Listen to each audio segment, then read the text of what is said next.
नमस्कार दोस्तों, आपका स्वागत है हमारे show career talk with subject matter expert में। आज हम बात करेंगे करियर इन ह्यूमन रिसोर्सेज पर। किसी भी कंपनी का वर्कफोर्स पे डिपेंड करता है। ह्यूमन रिसोर्स जो कि वर्कफोर्स स्टाफिंग और वर्कफोर्स ऑपरेशंस हैंडल करता है। ये डिपार्टमेंट इंश्योर करता है कि एक बिजनेस में सही एम्प्लॉयज सही टाइम पे और एक affordable cost per on board हो सके। ये एक ऑर्गेनाइजेशन को fast changing business environment handle करने में मदद करता है और साथ ही क्वालिटी एम्प्लॉयज की डिमांड को भी मैनेज करता है। इस पर विस्तार से बात करने के लिए आज हमारे साथ डॉक्टर सपना माथुर मौजूद हैं। मैडम शारदा यूनिवर्सिटी में असिस्टेंट प्रोफेसर के पद पर कार्यरत हैं। इन्हें इस फील्ड में कई वर्षों का अनुभव है। आपका स्वागत है मैम हमारे शो में और आपका बहुत बहुत शुक्रिया हमारे साथ जुड़ने के लिए। आप प्लीज हमारे व्यूअर्स को इस करियर पाथ के बारे में गाइड करें। Over to you madam. Thank you, Akanksha, and thank you NICS for giving this opportunity. यहाँ पे मौजूद सारे शिक्षार्थी को मेरा नमस्कार। और जैसे कि आज का हमारा टॉपिक है human resource management. Human resource field में कितने करियर्स अपॉर्चुनिटीज अवेलेबल हैं हमारे यूथ के लिए, उसके बारे में हम आज डिस्कस करेंगे। And for this itself I would be sharing a PPT which will give a more clear picture to all of us. So let me share that. So we would be talking about career avenues in human resource management. Before starting the main theme, the topic, what all is there for youth, ये जितने भी शिक्षार्थी हैं या फिर जितने भी students हैं जो सुन रहे हैं इस प्रोग्राम को, क्या क्या उनके पास ऑप्शंस आगे अवेलेबल होंगे, उसको स्टार्ट करने से पहले मेरा एक बहुत छोटा सा सवाल है जिसको आप सब चैट बॉक्स में लिख सकते हैं। यहाँ पर एक वर्ड, एक शब्द का यूज हुआ है जिसको लिखा है रिसोर्स। सो आपके अकॉर्डिंग रिसोर्स का मतलब क्या है? अगर आप लोग चैट बॉक्स में इसका उत्तर दे पाए तो we would be in right direction and then the track I could see, I can sense the track and then we can move in the right direction. So what do you exactly understand by the word resource here? अगर आप कुछ text box और chat box जो भी option available है उस पर अगर आप अपने व्यू पॉइंट, वो सही भी हो सकते हैं, वो गलत भी हो सकते हैं, वो आपका अपना ओपिनियन है, वो आपका अपना व्यू पॉइंट है। So nothing wrong in doing that. So I just want the feedback from the participants who are there. जिन लोगों ने भी ज्वाइन करा हुआ है उनसे मैं चाहूंगी कि एक बार वो रिसोर्स वर्ड से वो क्या समझते हैं उसके बारे में अगर वो कुछ अपनी टिप्पणियां देते हैं। मैम एक पार्टिसिपेंट है दीपक सिंह, उन्होंने रिप्लाई किया है एसेट। ओके, बहुत अच्छा आंसर दिया दीपक जी आपने, असेट। सो एक्चुअली में रिसोर्स वर्ड जो है, रिसोर्स का हिंदी में मतलब होता है संसाधन। और यहाँ पर रिसोर्स का मतलब हम क्योंकि हम आगे इसमें मूव करेंगे, ह्यूमन रिसोर्स मैनेजमेंट के बारे में हम यहाँ पर बात करेंगे, तो रिसोर्स का मतलब है ऐसी कोई भी चीज जो हमारे एनवायरमेंट में अवेलेबल है, जो कि हमारी नीड्स को, हमारी रिक्वायरमेंट्स को सेटिस्फाई कर पाए, हमारे लिए वो वैल्यूएबल हो। बट उसके लिए तीन इंपॉर्टेंट कंडीशंस हैं जो अप्लाई होती हैं। एक तो वो टेक्निकली फीजिबल हो, वो चीज कल्चरली एक्सेप्टेबल हो एंड इकोनॉमिकली भी फीजिबल हो। Then abiding by these 3 points, technically feasibility, culturally acceptability and economically feasibility, that item, that element, that component become resource. तो यहाँ पर हम एक बहुत ही इम्पोर्टेंट रिसोर्स के बारे में बात करेंगे और उसमें हमारे आगे कितने करियर ऑप्शंस हो सकते हैं, क्या रोल्स एंड रिस्पॉन्सिबिलिटीज हो सकती हैं, कैसा हमारा ट्रैक पाथ आगे होगा, उसके बारे में हम बात करेंगे। वो हमारा रिसोर्स है, दैट इज ह्यूमन रिसोर्स। उनके बारे में हम बात करेंगे। आज हम बात कर रहे हैं मानव संसाधन और उनको हम किस तरीके से मैनेज करते हैं in any organisation and how they are important foundation pillars for any organization that we would be talking about. But before starting, we would be talking about why this field is important and what all are the things which the facts, the statistics, what it says. So there are few 5 points which I have mentioned, and these points I have taken from notable research based agencies. So these figures are tested, tried, and these figures or these numbers are based upon these statistics. So first point which says that the global human resource management market size is valued US dollar 21.69 billion in 2022. So we can understand that lot of opportunities, lot of scope is there available. And if I talk about our country, अगर हम भारत के बारे में बात करें, आज भारत जाना जाता है as a युवा Bharat, where 61% of the target population is actually youth. So demographic dividend अगर हम देखें, हम अगर अपना जो distribution देखें कि क्या age category है, किस टाइप के लोग हैं अभी आज की जो मौजूदा population है, then we can analyze, we can see, हम देख सकते हैं कि सबसे ज्यादा जो percentage है आज के टाइम पर youth है और आगे आने वाले टाइम में भी फोरकास्टेड है, because this is the population statistics. Youth या हम यूथ एंड एडल्ट को अगर हम कैटेगराइज करें, so basically 18 to 35 years of age we categorize it as youth. So this is the population figure which is right now there in our country, India. And it is expected that no longer would be days कि हमारी जो country है वो अभी developing country है, and it is figured out or it is say thought that in 2040 it is say thought of to be a developed nation. So developing the country को developed nation बनाने में ये जो हमारे युवा वर्ग है या जो हमारा youth है, they will definitely play an important role. So that is why we would be talking about more of how youth can be tackled or they can be taken care of in this particular industry, which is human resource industry. So talking about India, you can see in point number 3, it says that Indian HR industry is worth US dollar 15 billion and it employs around say 6 lakhs of people, 60 lakh of people rather, there in different say companies, different organizations which are there.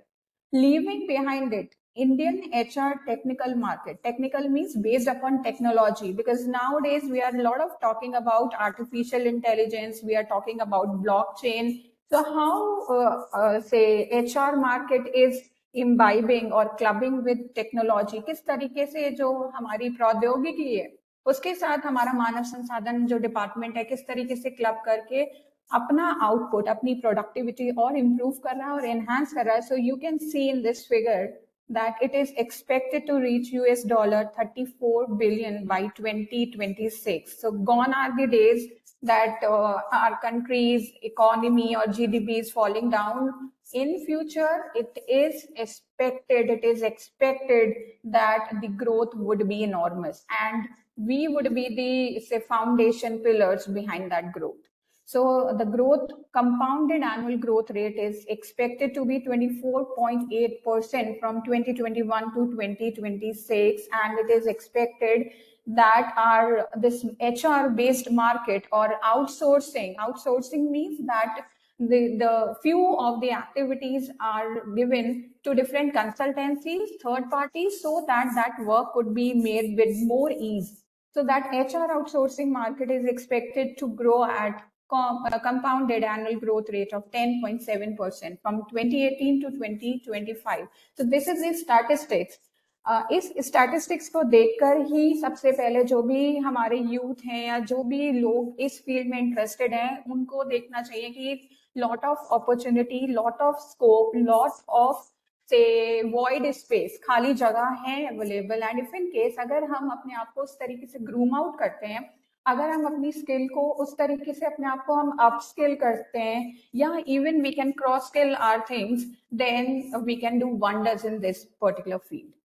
Going ahead, why to choose a career? Now the question comes, why is it important that why we should choose a career in human resource?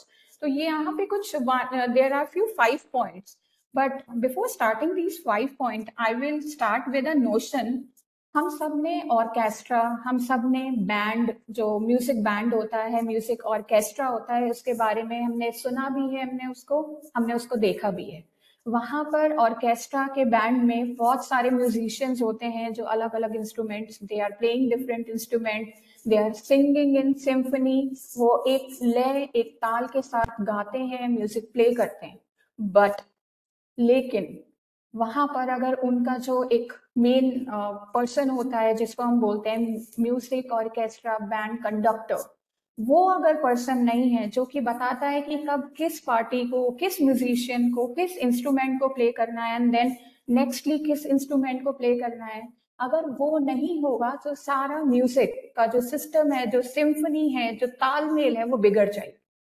Similarly किसी भी organisation के लिए, किसी भी business के लिए, किसी भी संस्थान के लिए ह्यूमन रिसोर्स एक कंडक्टर है, एक मेन प्लेयर है। एक तरीके से जैसे घर में माँ अलग अलग रोल प्ले करती है, similarly human resource play that particular role so that all the aspects of the organization can be tackled. And why there is a requirement to tackle all these things? Because if I talk about technology, somewhat predictability होती है उसमें कि okay अगर if I से press cross तो जो भी मेरी प्रेजेंटेशन अगर चल रही है वो क्रॉस से बंद हो जाएगी.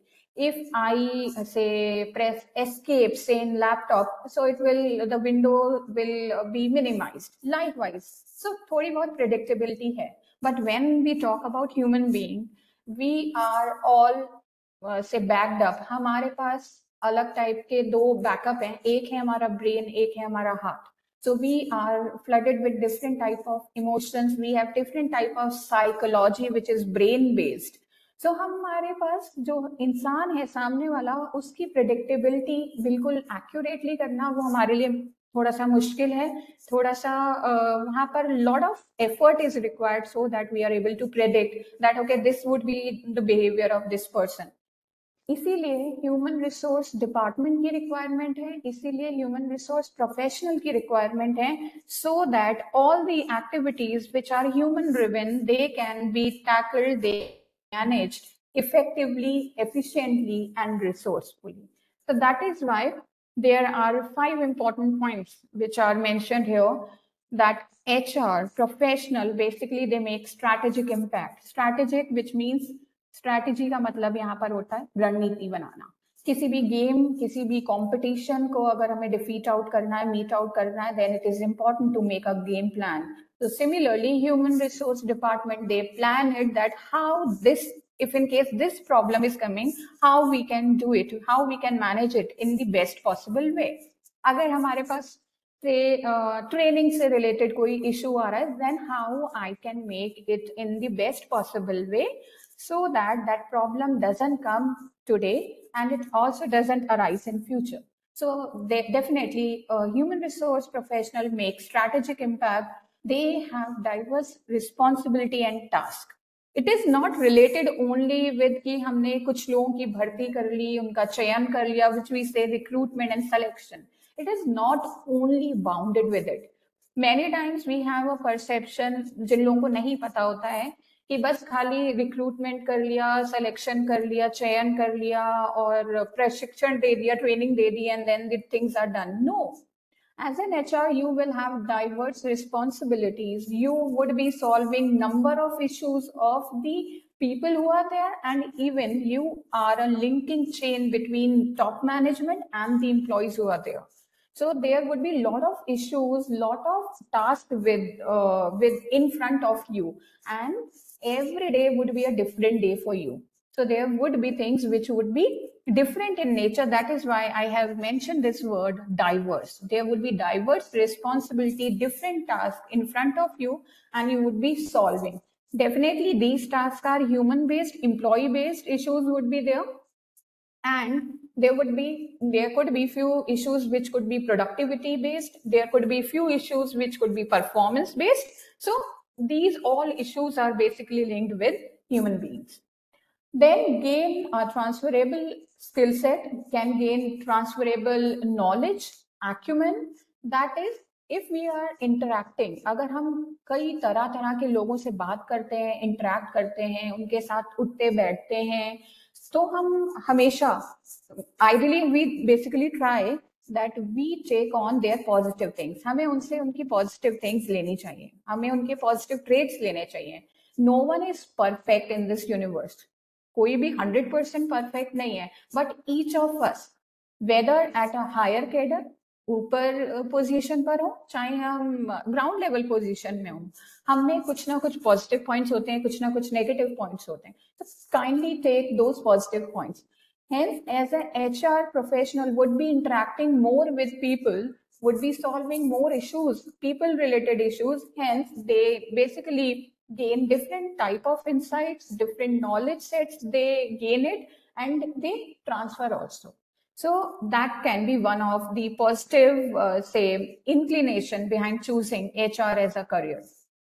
If I talk about overall job perspective, as in point number 2, I have mentioned that as an HR, you would be having different responsibility, diverse tasks would be there.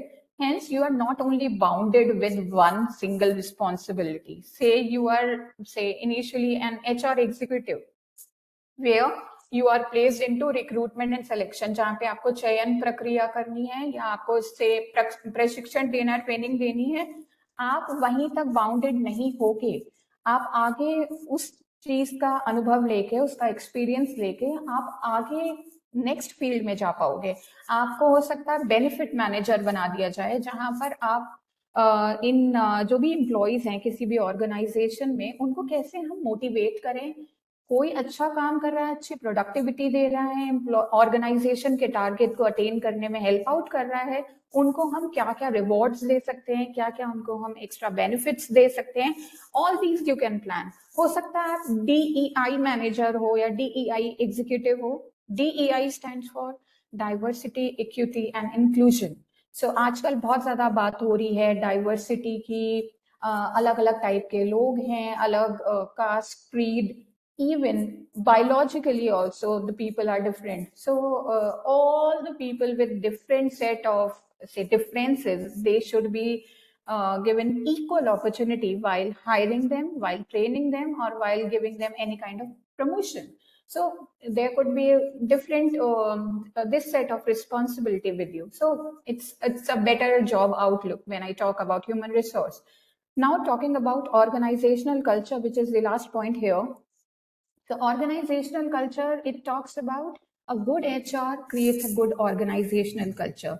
जैसे कि अगर हम बात करें वैल्यू सिस्टम की, Indian value system की, घर से जैसे हमें संस्कार, जैसे वैल्यूज मिलते हैं, हम उन्हीं संस्कार और उन्हीं वैल्यूज को लेकर आगे जाते हैं.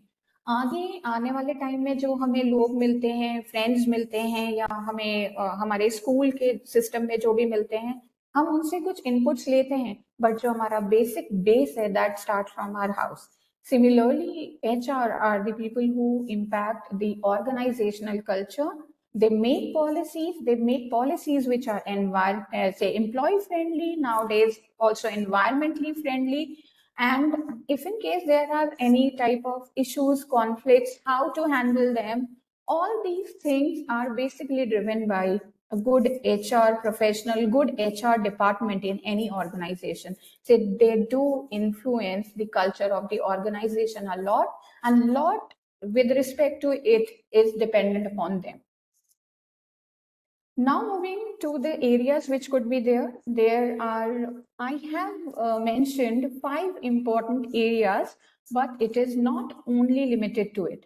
ये 5 कुछ important जो एरिया हैं, महत्वपूर्ण एरिया हैं, उनको लिखा गया है यहाँ पर, बट इनके अंदर आपको और सब एरियाज मिल सकते हैं where you can grow, where you can excel. सबसे पहला first point which is there, recruitment staffing, which talks about चयन and then उनका selection करके we are say making them a permanent employee of the organization. This area requires a lot of attention because right person with the right pay, with the right skill set should be there for right job.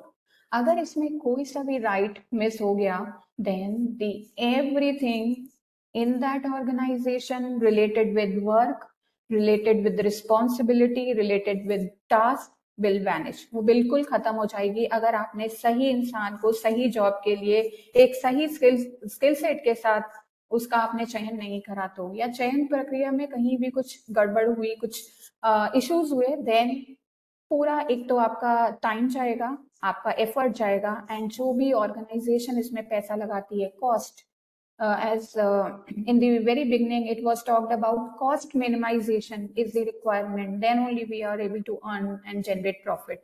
So recruitment and staffing is one of the important area. Then comes training and development. Training and development में जहाँ पर हम बात करते हैं प्रशिक्षण के बारे में, कैसे हम अपने एम्प्लॉयज को ट्रेन आउट करें. हर कोई आता है लिमिटेड स्किल सेट के साथ, बिगनिंग स्किल सेट के साथ. उन स्किल सेट्स को कैसे हम ऑर्गेनाइजेशन फ्रेंडली बनाएं, how we can make it by giving them training. Training हमेशा शॉर्ट टर्म होती है, and when I talk about development is a long ended process. It is continuous process and ये खत्म नहीं होती.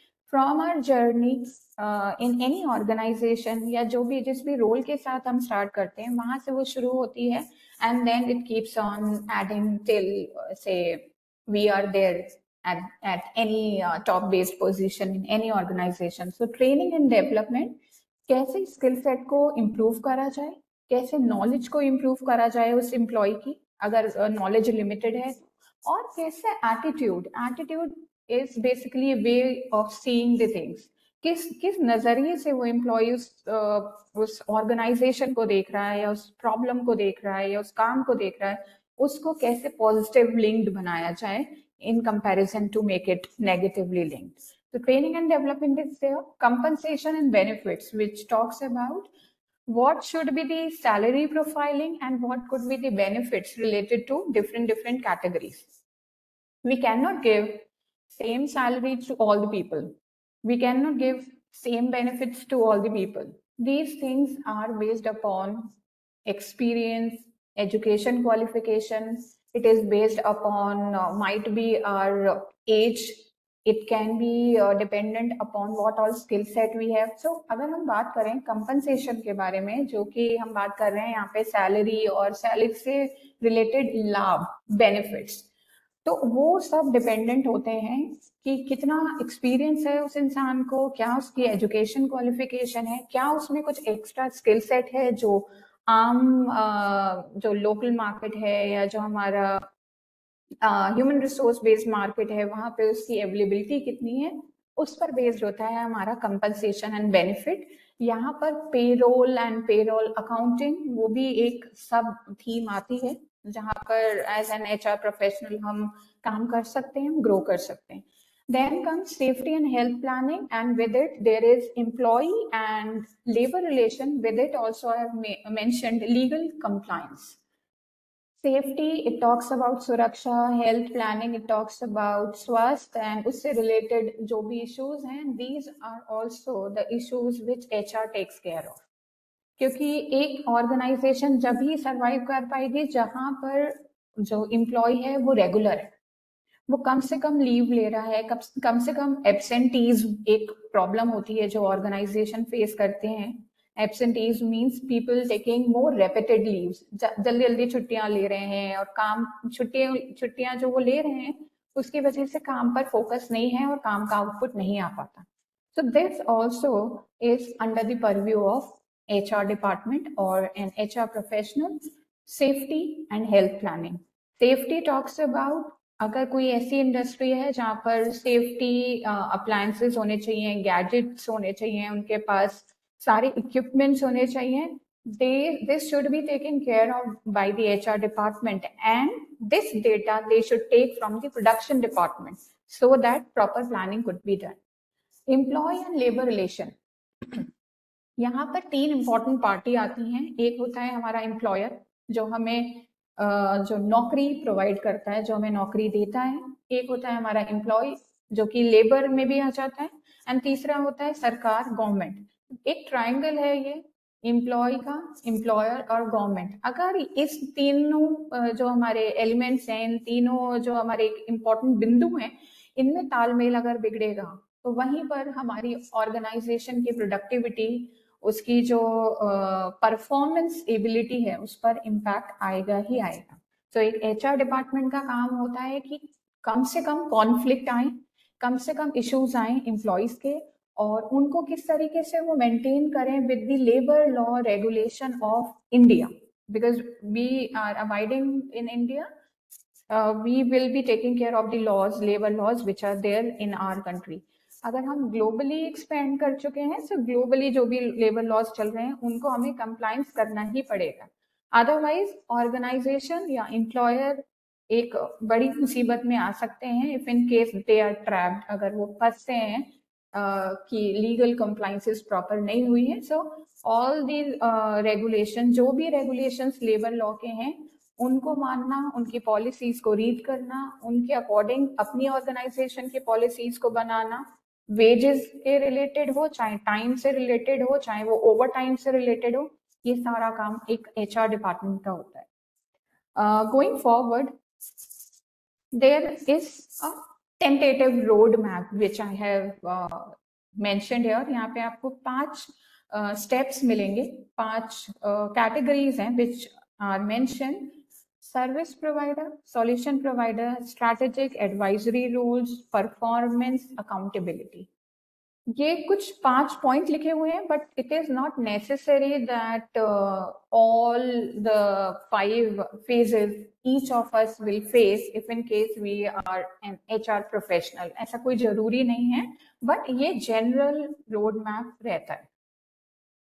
We are starting with the very first one. It talks about HR being service provider. Service provider because एक HR, एक human resource department का employ, एक HR professional, that person is a service provider.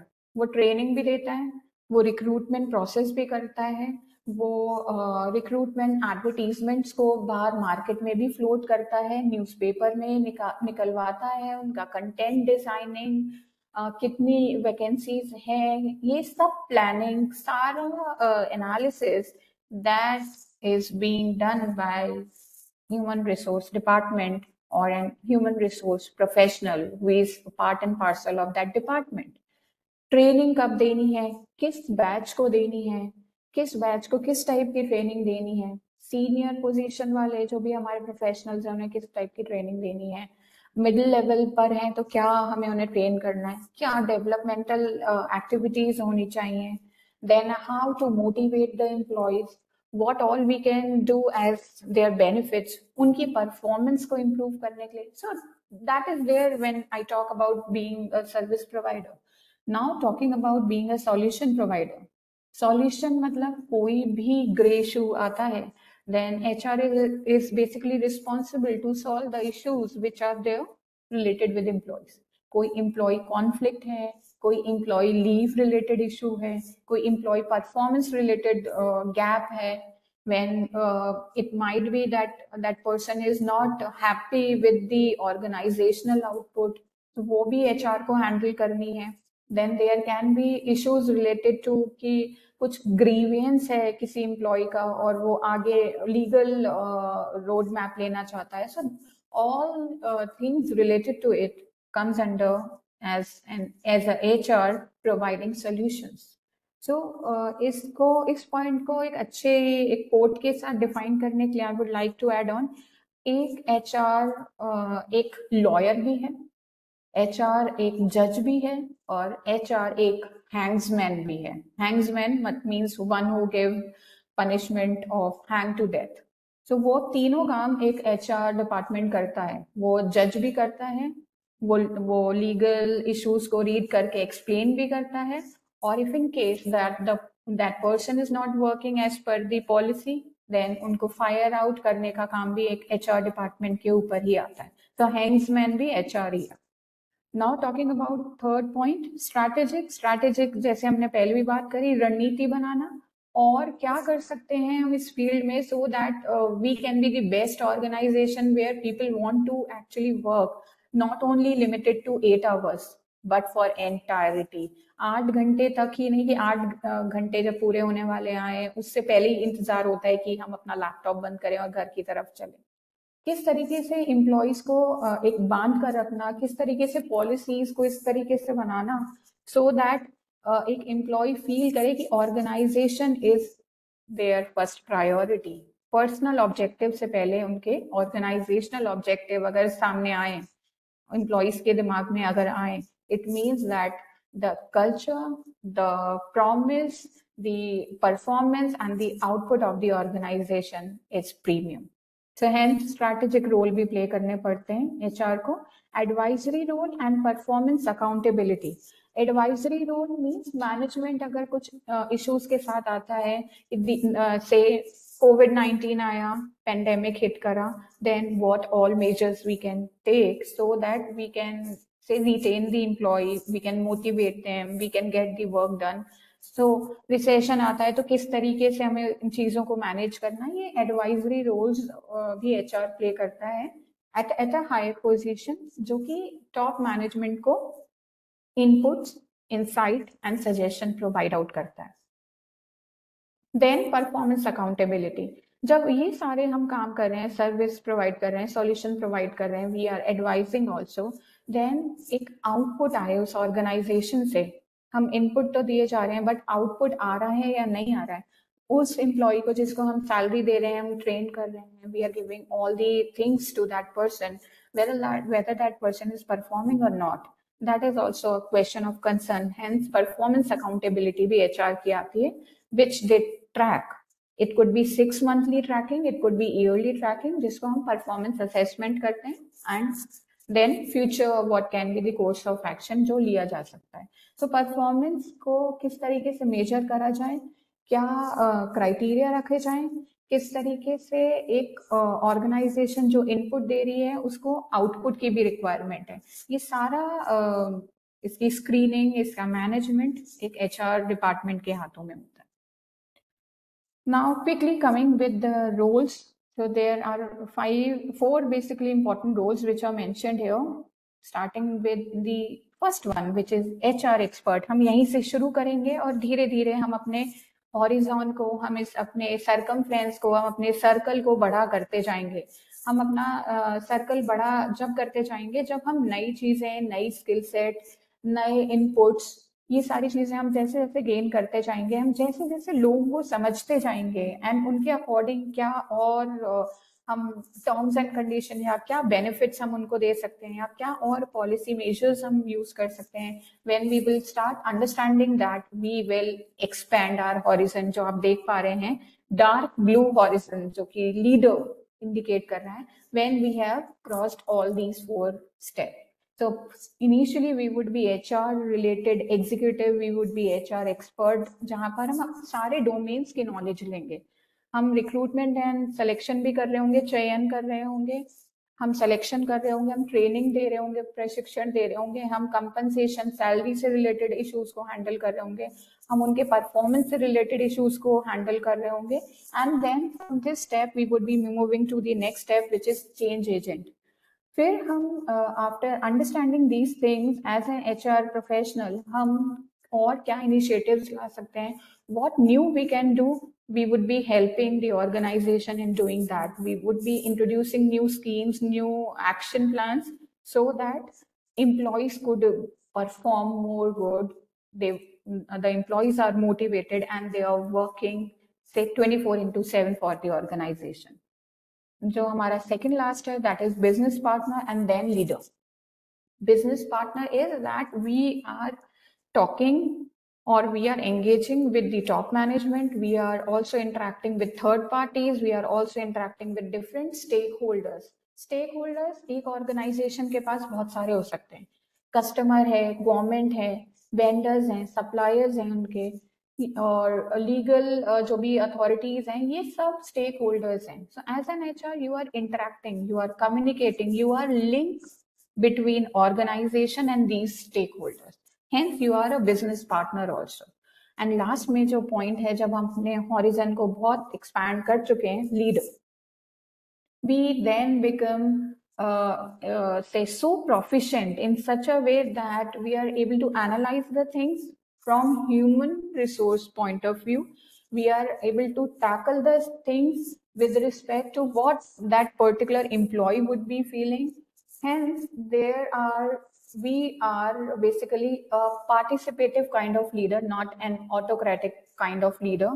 Participative leader वो है जो सारे लोगों को अपने साथ लेकर चले, एक उनके पास फॉलोअर्स की टीम हो, and so on, that leader is taking all the positive rewards or giving all the positive rewards to the team, और कुछ भी गलत हो रहा है then leader should be able to handle that, okay ये चीज जो गलत हुई है that is not done by the team, it is my mistake.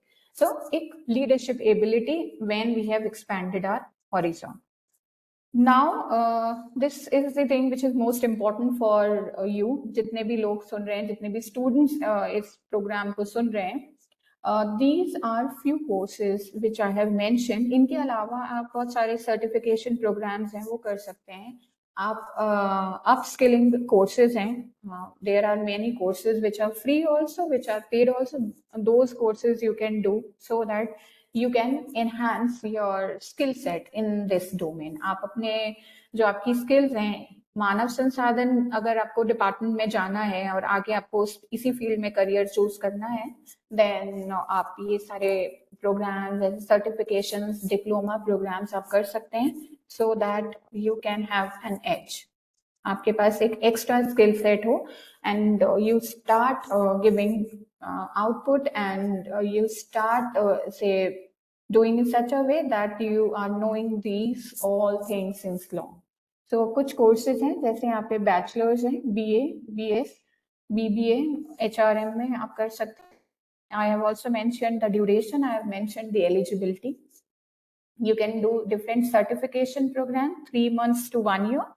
You can do diploma program, diploma in human resource management, जो कि basically if I talk about normal diploma for an year you can do, otherwise you can do diploma for 3 years also, basically after class 12th. PG diploma, which is after graduation. So ideally if you are doing it of 1 year, my suggestion is basically you do it for 2 years, which gives you a diploma certificate also. So PG diploma, which is accredited by AICT, you can do that, and even you can do your PG, that is MBA in HRM. You can do MA also in HRM. Even you can do MSc in human resource management. Similarly, after class 12, you can do BA, BSc, BBA and HRM if in case you want to grow in this field. Now, quickly moving ahead, there are tentatively 6 points which I have added, and then I would be concluding also after this. What all are the important key skills which are required? कौन सी ऐसी skill set हैं जो required हैं actually इस department में या इस field को ज्वाइन करने के लिए? This is actually just a moment. So this is actually when we say about this, problem solving skills, negotiation, time management, communication skills, decision making, empathy. So ये सारी स्किल सेट के बारे में हमें जानकारी है, so मैं इसको जल्दी से रैप अप करने की कोशिश करूंगी. प्रॉब्लम सॉल्विंग, जहाँ पे कोई भी वर्क प्लेस रिलेटेड इशू आए तो किस तरीके से हम उसको सॉल्व करते हैं, उसको हम किस तरीके से हैंडल करते हैं, सो दैट दोनों पार्टीज हैं वो सेटिस्फाइड हो.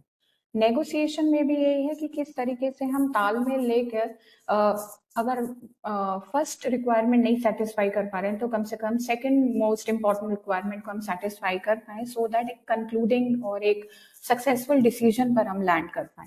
टाइम मैनेजमेंट, ये स्किल सेट हर फील्ड में रिक्वायर्ड है, सिमिलरली यहाँ पर भी रिक्वायर्ड है, क्योंकि यहाँ पे हम लोगों के साथ डील कर रहे हैं, इसलिए टाइम मैनेजमेंट स्किल पर ध्यान हमें ज्यादा देना चाहिए. Communication skills are one of the most important skills which are required nowadays. But communication यहाँ पर इसलिए भी जरूरी है क्योंकि हम employees का interaction करा रहे हैं with top management or it could be with senior management. So communication बहुत clear, बहुत crisp, बहुत concise होना चाहिए. कुछ भी इसमें इंफॉर्मेशन जो देनी चाहिए एम्प्लॉय को उन तक नहीं पहुंचती है तो काम पर असर आएगा ही आएगा. तो कम्युनिकेशन क्लियर होना चाहिए, डिसीजन मेकिंग पावर होनी चाहिए एक एचआर में, और एम्पैथी, सहानुभूति होती है sympathy, and empathy we talks about समानुभूति. सो इट सेज दैट जब हम किसी दूसरे की प्रॉब्लम को अपने ऊपर डालकर देखें तभी हमें पता चलता है कि कितनी सही है, कितनी मुश्किल है और इसको किस तरीके से सॉल्व करा जाए. तो सहानुभूति से ज्यादा, सिंपैथी से ज्यादा आज के टाइम पर एम्पैथी की रिक्वायरमेंट है, which talks about say treating all same, and अगर उनकी कोई problem आती है and if in case we get stuck there, then how we are going to solve it. ये कुछ कॉमन करियर टाइटल्स हैं. एचआर जनरलिस्ट हो सकते हैं आप, एचआर स्पेशलिस्ट हो सकते हैं आप, ट्रेनिंग एंड डेवलपमेंट स्पेशलिस्ट हो सकते हैं, you could be compensation and benefit analyst, you could be recruitment specialist, you could be talent acquisition manager, you could be benefit manager, you could be diversity, equity and inclusion manager. So there are these common career titles, but in the very beginning basically you will get the title of HR generalist initially, or HR executive or recruitment executive, so on, and then as your career path grows आप इसमें आगे अलग अलग designations पर jump करते जाएंगे. बस ये लास्ट स्लाइड है आपके लिए. आप ये 6 पॉइंट्स यहाँ पर जो मेंशन है, ये 6 पॉइंट अगर आप इनमें से कुछ पॉइंट्स आपके पास हैं, तो definitely this field is a good career choice for you.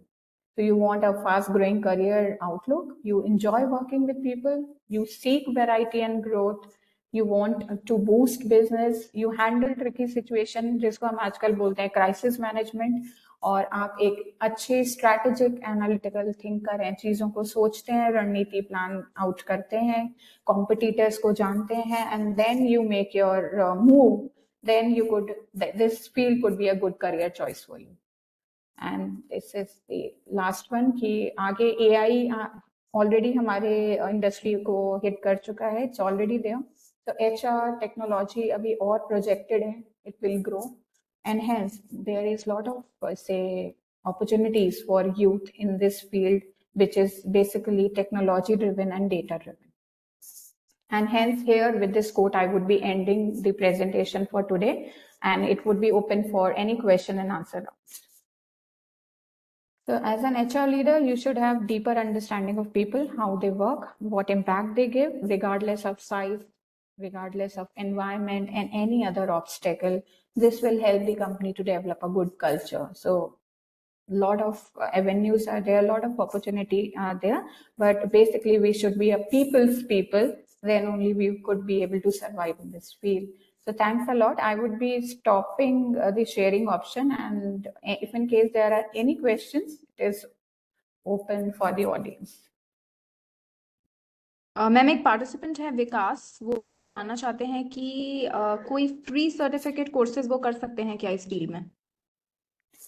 Yes, as I have already told, there are many certification programs from, like you can do it online also. LinkedIn gives it, Coursera, Upgrad, even WebEx. There are many, say, organizations which give you certifications. But certifications जो होते हैं HR की field में, basically this gives you an extra edge. So it is important कि आप कुछ पहले एक बेसिक डिग्री या डिप्लोमा इसमें लें, एंड देन अपने आप को अपस्किल करें with these certification programmes. Ma'am एक पार्टिसिपेंट है मेघना, वो ये जानना चाहती हैं कि अगर इंडियन कॉर्पोरेट्स की बात करें तो एचआर में सैलरी इतनी कम क्यों है? Basically the reason is being the very new field as an executive or as an HR से beginner or as an HR professional. अगर हम freshers के बारे में बात करें, so initially जो उनको टास्क दिए जाते हैं, डायरेक्टली उनको कंपनसेशन कैलकुलेट करने का टास्क नहीं दिया जा सकता. बीइंग अ फ्रेशर डायरेक्टली उनको से बेनिफिट मैनेजर या बेनिफिट एग्जीक्यूटिव की रिस्पॉन्सिबिलिटी नहीं दी जा सकती जब तक उनको ग्राउंड लेवल नॉलेज ना हो. So in order to gain ground level knowledge, it takes time, and because of that reason जो हमारी स्टार्टिंग की जो सैलरी, जो बिगनिंग सैलरी है इनिशियल लेवल पर, वो कम रहती है. बिकॉज खाली हमें रिक्रूटमेंट एंड सिलेक्शन ही नहीं आना चाहिए, खाली हमें ट्रेनिंग एंड डेवलपमेंट ही नहीं आना चाहिए. We should be well versed in all the domains. और खाली से डिग्री या डिप्लोमा जो भी हम लेते हैं वहाँ वो हमें एक एज देती है, वो हमें नॉलेज देती है, वो हमें स्किल सेट देती है, बट प्रैक्टिकली जब हम उतरते नहीं है तब तक हमें पता नहीं होता कि कितना डीप है वो ओशन. तो इसलिए इनिशियल लेवल पर वो कम होती है, एंड धीरे धीरे when we start growing, we start learning, then sky is the limit. So it all depends upon the candidate and how fast that person say learns and grows. जी ma'am एक participant है, वो ये जानना चाहते हैं कि अगर किसी ने MBA HR किया हुआ है और आगे पोस्ट डॉक्टरल वो फॉलो मतलब परस्यू करना चाहते हैं, तो इस डोमेन में वो कैसे कोई टॉपिक नैरो डाउन करें अपनी पीएचडी के लिए? ओके, इफ इन केस किसी कैंडिडेट ने ऑलरेडी एमबीए करा हुआ है एंड पीएचडी वो करना चाहते हैं एचआर की फील्ड में, सो ब्रॉडली हमें पता है कि हमारे क्या क्या डोमेन्स हैं। जैसे मैंने आपको कुछ 5 इंपॉर्टेंट डोमेन्स के बारे में बात करके बताया था इस प्रेजेंटेशन में, like it could be T&D, it could be diversity, equity, inclusion, it could be compensation, it could be say things related to safety and health. तो पहले आपको आपका एरिया ऑफ इंटरेस्ट निश करना पड़ेगा, नैरो डाउन करना पड़ेगा। Okay, I want to work से in recruitment and selection staffing, and then after understanding कि ठीक है मैं इस फील्ड में आगे अपनी पीएचडी या डॉक्टरेट परस्यू करना चाहता हूँ या चाहती हूँ, what all work has already been done, अभी तक क्या क्या काम उस चीज में अभी इस एरिया में हो चुका है अभी तक, वो आपको लिटरेचर रीड कर कर ही पता चलेगा। एंड देन आप गैप आइडेंटिफाई करिए सो that you can work on those gap. Research हमेशा गैप को स्टडी करके उन गैप को क्लोज करके ही करी जाती है, means searching a gap. So this is how you can find your niche domain, and then you can start working after say getting notice of few literature gaps, and then you can start working if in case you want to do PhD. Ma'am एक participant है जी, वो ये जानना चाहते हैं कि HR की field में हाईएस्ट पोजीशन क्या है, किस पोस्ट तक आगे बढ़ा जा सकता है किसी भी कंपनी में? Okay. Even when we talk about this field, you could be director, you could be vice president HR. So this is the top level, say, designations you can gain. After that, when you reach the designation of, say, director, VP level position, even you can be say in the board of directors also, then that avenue closes. And then if in case you are looking for any option related to be CEO or related to handling any bigger organization, then that domain closes. So highest designation could be that director, VP, HR, till that level you can reach, and then beyond that you can look for different avenues related to being a CEO or CEO, like that. जी ma'am, अगर कोई India से abroad move करना चाहता है तो इस field में क्या अपॉर्चुनिटीज हो सकती हैं? The opportunities are basically all the most similar. If in case you want to move abroad also with the basic degree or diploma in HR or any say certifications in the same field, the things are similar everywhere, globally also. These all fundamental foundation things which are there in HR, जो भी HR के मैंने आपको 5-6 important say areas बताए, ये तो हर जगह हर organization में same रहेंगे. So you will have a similar exposure, whether you are talking about Indian context, whether you are talking globally. Definitely, जो हमारे लीगल कॉम्प्लायंसेस हैं और जो हमारे लेबर लॉज हैं वो वेरी करेंगे from one country to another country, and then you have to, if in case you are in that department और you are in that domain, अगर आपको वो डेजिग्नेशन दी गई है तो आपको उस कंट्री के लेबर लॉज, लीगल कॉम्प्लायंसेस, उसके अकॉर्डिंग ही आपको पॉलिसीज को फ्रेम आउट करना पड़ेगा। एंड इफ इन केस कोई कॉन्फ्लिक्ट आता है तो उसी के अकॉर्डिंग आपको कॉन्फ्लिक्ट को रिजॉल्व करना पड़ेगा। So by and large, all the things are same. These say organizational wise, culture wise, country wise, say language wise, cultural issues can vary. जी मैम, हमारे पास क्वेश्चंस तो इतने ही थे, और जितनी भी क्वेरीज हमारे पास आई आपने वो बहुत अच्छे से रिजॉल्व किए। आई एम श्योर सबको उनके आंसर्स मिल गए होंगे।